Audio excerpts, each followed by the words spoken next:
हमारी अभी chief election commissioner और 2 जो अन्य इलेक्शन कमिश्नर हैं उनसे मुलाकात हुई। हमने इस बात की बहुत चिंता जताई कि ऐसा लग रहा है कि इस देश का इलेक्शन कमीशन अब न्यूट्रल नहीं रहा है, अनबायस्ड नहीं रहा है। आज आम आदमी पार्टी को इलेक्शन कमीशन से समय मिला 1 महीने बाद। हम 22 मार्च से लगातार अलग अलग मुद्दों पे इलेक्शन कमीशन से समय मांग रहे थे। आज जाके 1 महीने बाद हमें समय मिला। जो दूसरी हमने चिंता जताई कि जब भारतीय जनता पार्टी कंप्लेंट करती है, कोई शिकायत करती है, तो तुरंत नोटिस आम आदमी पार्टी को दिए जाते हैं, विपक्षी पार्टियों को दिए जाते हैं। लेकिन हम 1 महीने से भारतीय जनता पार्टी के कंटेंट पर ऑब्जेक्शन कर रहे हैं, कोई एक्शन नहीं हुआ है। आम आदमी पार्टी अपना कैंपेन सॉन्ग रिलीज करती है तो तुरंत हमें ऑब्जेक्शन आ जाते हैं, तुरंत उस गाने को बैन कर दिया जाता है। जब ईडी और सीबीआई चुनाव से पहले अरविंद केजरीवाल को गिरफ्तार करते हैं, इलेक्शन कमीशन उस पर सवाल नहीं उठाता। लेकिन जब हम उनकी गिरफ्तारी पे कैंपेन सॉन्ग बनाते हैं तो इलेक्शन कमीशन को उस पर ऑब्जेक्शन है।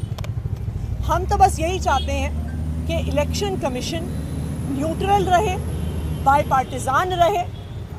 जो आज इलेक्शन कमिश्नर्स हैं ये टीएन शेषन जी के उत्तराधिकारी हैं। जिस तरह टीएन शेषन जी ऊंचाइयों पे फ्री एंड फेयर इलेक्शंस को लेके गए, हमें इस बात की चिंता है कि आज के इलेक्शन कमीशन को इस बात के लिए ना याद रखा जाए कि उनके टेन्योर के दौरान फ्री एंड फेयर इलेक्शंस नहीं हुए और देश तानाशाही की तरफ बढ़ा। देखिए, आज तीनों इलेक्शन कमिश्नर साहब सामने बैठे थे। हमने बहुत पॉइंटेड बात उनसे पूछी। हमने कहा कि सर, पूरी दिल्ली में करीब 1 महीने से भारतीय जनता पार्टी द्वारा ऑब्जेक्शनेबल भद्दे होर्डिंग लगाए गए हैं और विपक्षी नेताओं को चित्र द्वारा गलत तरीके से दिखाया गया है। हमने आपको ये कंप्लेंट करीब 1 महीने पहले की, आपने इस पे क्या कार्रवाई की? तो वो बोले क्या कार्रवाई की ये हम बताने के लिए बाध्य नहीं है।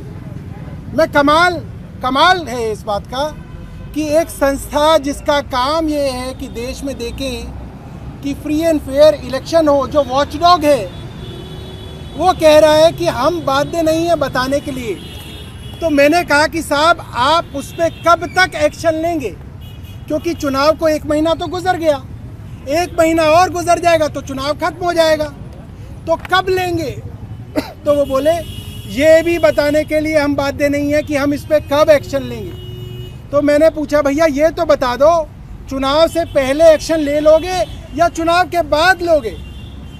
तो बोले ये भी हम नहीं बताएंगे, जब हमारा मन करेगा तब हम एक्शन लेंगे, और लेना होगा तो लेंगे, नहीं लेना होगा तो नहीं लेंगे। तो हमने उनसे पूछा, भाई आप इतना बता दीजिए, अगर इस तरीके के भद्दे होर्डिंग लगाने अलाउड हैं तो हम भी लगा लेंगे। तो बोले फाइन। मैंने कहा सर, इस फाइन का क्या मतलब हुआ? कह रहे मैंने बोल दिया फाइन। मैं हैरान हूँ और मैं चाहूँगा अगर इलेक्शन कमीशन इस तरीके की सीसीटीवी रिकॉर्डिंग करता हो तो वो पूरे देश को दिखाएं कि किस तरीके से इलेक्शन कमीशन साफ कंप्लेंट्स पे भी एक्शन लेने के लिए तैयार नहीं है, कब एक्शन लेंगे ये बताने के लिए तैयार नहीं है।